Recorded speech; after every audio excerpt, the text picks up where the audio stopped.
If you're curious about how to tell if someone has Snapchat Plus, I've got you covered. In this video, I'll show you how to check and see if someone has upgraded to the premium version of the app.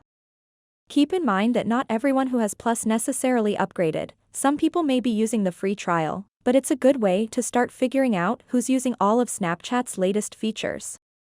So, it's quite simple actually. People who have Snapchat Plus have a little star badge next to their name. So let me show you what it would look like. So let's go ahead and open up the browser.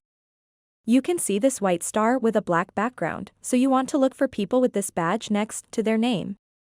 This badge shows that they are using Snapchat Plus.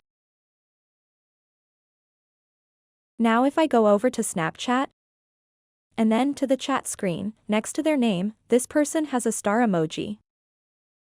So that Snapchat Plus badge will show up next to their name right where this emoji is. If they have that badge next to their name, then you will know they are using Snapchat Plus. So that wraps up this tutorial.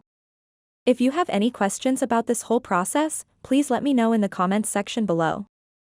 And if you learned something new, please give this video a thumbs up and subscribe to this channel for more helpful videos like this one. Thank you so much for watching and have a good day.